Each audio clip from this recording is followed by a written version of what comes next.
So I deleted my decade video not too long ago because I started to realize it wasn't very good. It was overly long and repetitive, and my list has changed drastically since. I've seen more movies and rewatched more, so some are now higher and some are now lower. So I'm gonna redo this list. This time I won't talk about 40 movies, and this video will not be 45 minutes long. This time I'll do a typical top 10. I'll list off my 20 through 11 real quick as honorable mentions to start us off, and because I didn't want to leave some movies out. Number 20, Call Me By Your Name, directed by Luca Guadagnino. Number 19, Brigsby Bear, directed by Dave McCrary. Number 18, Skate Kitchen, directed by Crystal Moselle. Number 17 is a tie between It Follows, directed by David Robert Mitchell, and Hereditary, directed by Ari Aster. Number 16, Parasite, directed by Bong Joon-ho. Number 15, Portrait of a Lady on Fire, directed by Celine Sciamma. Number 14 is another tie between Patterson, directed by Jim Jarmusch, and 20th Century Women, directed by Mike Mills. Number 13, Frances Ha, directed by Noah Baumbach. Number 12, Whiplash, directed by Damien Chazelle. And number 11, Free Solo, directed by Elizabeth Chai Vasarely and Jimmy Chin.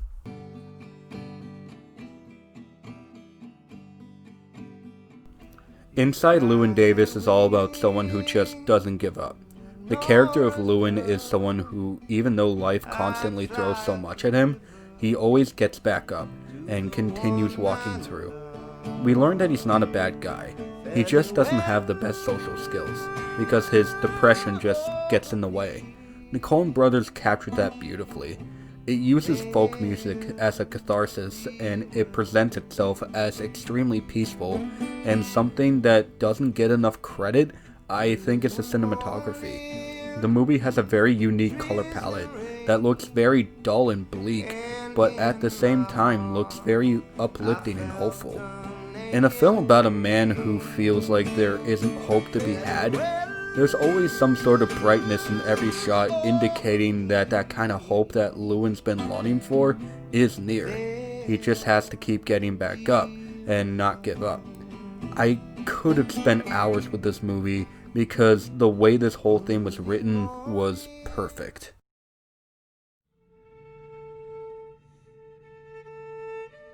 I have said so much about this movie, but I also feel like I haven't said enough. Moonlight is a film that throws so much at you, and it's not afraid to make you feel emotions that you don't want to feel. But that's the beauty of it.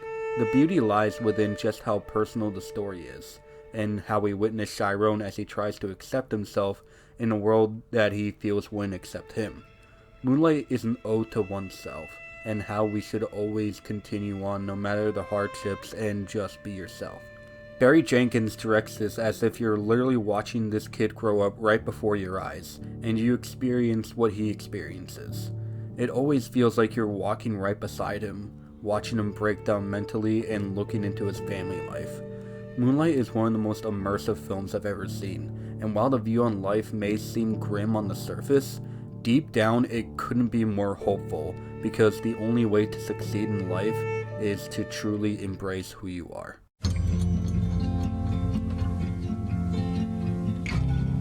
Honey Boy means so much to me on a personal level. It's a movie that gives a voice to everyone who is suffering, all the while being a great story about letting go, and how hanging on to the past isn't worth it. Instead of hanging on to it, you can use it to try to make a difference in this world. There are very few movies out there as personal and cathartic as this one is. Shia LaBeouf is brutal in his honesty. They show physical and mental child abuse in this movie. They portray PTSD in a way that feels so heartbreakingly accurate. But if it wasn't this way, then it just wouldn't be honest. This is Shia's story through and through. A story about what messed him up and gave him the celebrity presence that he's known for, so it only makes sense to go all out for this. I remember my first time ever seeing this as I was driving home from the theater. I had to pull over because I was so overwhelmed with emotion that I started crying.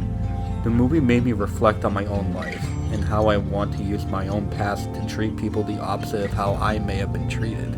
It's a movie that's never manipulative with its emotional merit, but honest in its execution. I have a whole video on why this movie means so much to me if you want to check that out. It's one of my favorites. The Last Black Man in San Francisco is poetic in a narrative sense and peaceful in a perspective sense. Within the opening 5 minutes of the film, it's clear not only how beautiful it is, but just how different it is. Just in the opening 5 minutes, it presents the theme of place and finding oneself in a way that feels so relaxing, yet so passionate. So much so that you start to get hypnotized the longer the movie goes on, and then you get the sense of depression once the film concludes. It's abundantly clear that director Joe Talbot took advantage of everything he had to make sure that the audience had the most immersive experience. He shoots San Francisco as if it's a fantasy, making every image lit very specifically and having every color bleeding through the frame, and topping it off with Emile Morrissey's haunting dreamlike score, which is one of my new favorite scores and fits every single frame of the film. And not to mention the spellbinding performances from Jimmy Fails and especially Jonathan Majors, who add so much depth and personality to their characters, making you feel like you've been friends with them for so long. The Last Black Man in San Francisco is a movie that is a bit hard to talk about because there's so much to chew on, so much so that I feel like I haven't even reviewed the movie justice. But what I do know is that there probably isn't going to be another movie out there like this. A movie that's so transportive, heartfelt, and most of all, hypnotizing. You expected this. If you follow my channel at all, you expected this. Little Women was my favorite movie of 2019, and Lady Bird is one of my top 3 movies of 2017. Gerwig just has a charm to her like no other, and you can see that charm in both of these movies. Little Women gives us a very hopeful, almost romantic look at life that puts me in such a great mood every time I finish it, and has so many great lines that resonate with me. And Lady Bird just feels like an honest portrayal of adolescence and the frustration that comes with it, but it's never in a way that comes off as unlikable. Much like Honey Boy, Lady Bird feels very cathartic for Greta, as it's about the amount of obstacles she personally had to teach herself to overcome as a teenager, but then realizes she may took some things too much for granted. Both of these movies strike a chord with me because they remind me a lot of myself. The happy moments in my life, the frustrating moments, the moments that make me depressed, they're both executed wonderfully and further explains why Greta Gerwig is my favorite up-and-coming director and writer.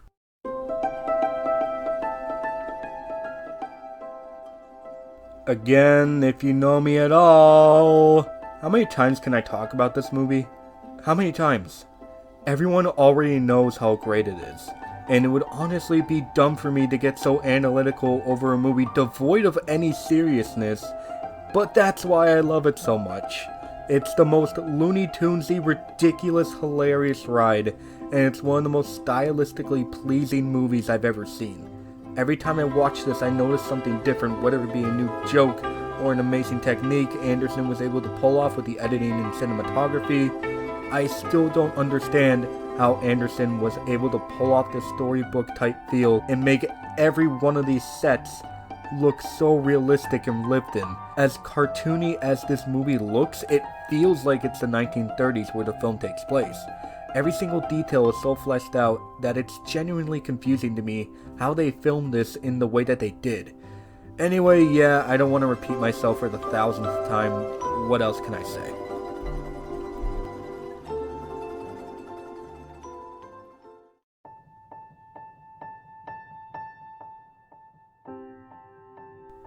What makes her so special is that from frame 1 to the last, everything is so small scaled and the tone is on love and only on love. The futuristic setting is not the focus. You don't get to explore much of it. You can just kinda tell when it takes place and it doesn't need to be spoon-fed to you. What is the focus is just the relationship between Theodore and Samantha. Of course, Samantha is just a voice, but Theodore is a man who we learn very early on is extremely lonely and depressed. So just having a voice give him comfort and make him feel good is more than enough. He's sharing his life with someone and that's all he needs. Her is deeply personal to me.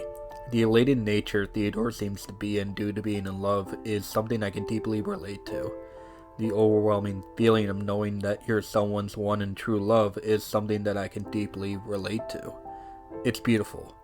I mean, the movie is depressing as shit, don't get me wrong, but Her just captures that feeling of being in love in a way I haven't seen most films do. It captures that confidence boost beautifully, and it captures that heartbreak beautifully. It really hurts to watch, but by the end, I always feel hopeful. This movie gives me hope in the most beautiful way. One of my very favorite movies, and the score by Arcade Fire is an all-timer.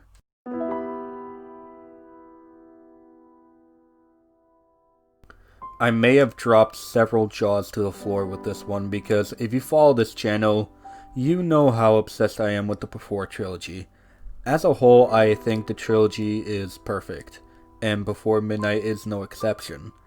The reason this dropped to number 3 is mainly because I rewatched this, my 2, and my 1 over again and came to the conclusion that I like those two over this. Though I still love Before Midnight more than most films of the 2010s decade.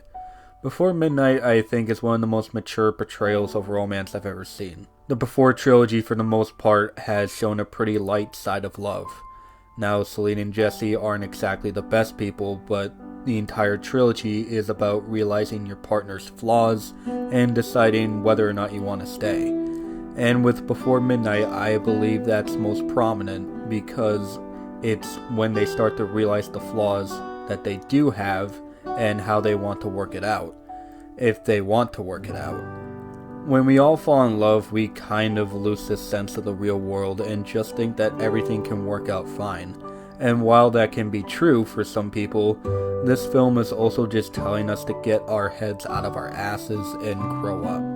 Nothing is perfect, but nothing really needs to be perfect. You're gonna hit some really horrible hardships and you're gonna be put in a spot immediately, and in that moment you have to act quick in order to fix everything. It's nothing against you. It's just how relationships and even life works. Isn't that kind of beautiful though? Isn't one of the best parts of a relationship that there can be disagreements and hardships, and isn't real true love trying to be able to work it all out? Watching a couple like Jesse and Celine deal with this is sad, sure, but it's reality. And once it wraps up and I hear that final line, I always feel whole. Out of every movie on this list, this is one of my most rewatched, and of course it's one of my favorite movies.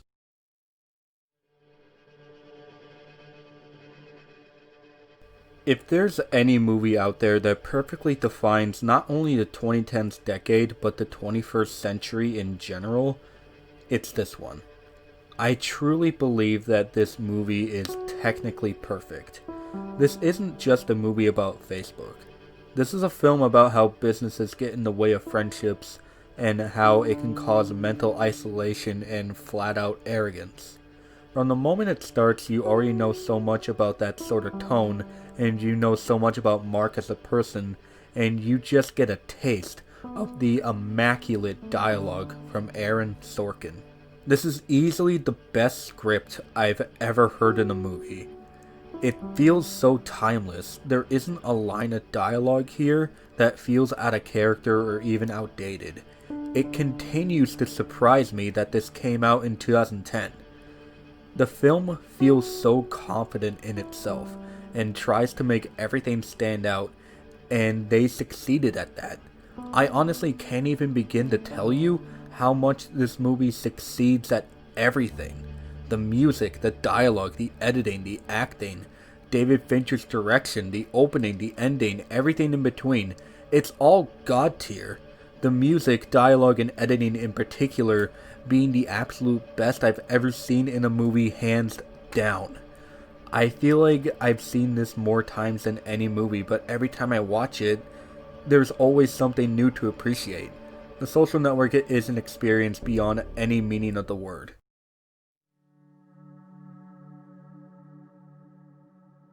There's a line in Columbus that I think perfectly sums up the movie as a whole. It's this one right here. Yes, tell me about that. What moves you? I thought you hated architecture. I do. But I'm interested in what moves you. particularly about a building. Now, I believe that line is pretty self-explanatory, and for some that line might not be all that effective, but for me it's wholeheartedly effective. Hearing that for the first time gave me a sense of relief. It was then I learned to not be scared to talk about my passion with others and learn to get interested in other people's passion as well. Passion is something that I find so fascinating. The fact that one singular thing can mean the world to someone is so beautiful to me, and this film is clearly a tribute to those kind of people. I know I've talked about this movie several times, but Columbus is more than just a film to me. It's cinematic meditation. It's cinematic nirvana.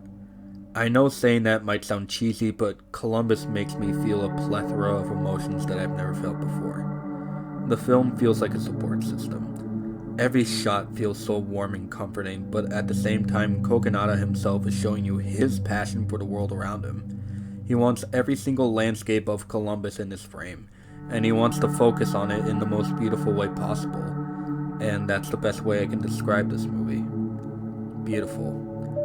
Within every frame and line of dialogue, and how Haley Lou Richardson and John Cho perform it, it's all just beautiful. It always seems as though everyone and everything is on the exact same page. It always seems like it's trying to reach out to someone. This movie has a heart as big as the sun, and while it might not mean a lot for some, it certainly means everything to me.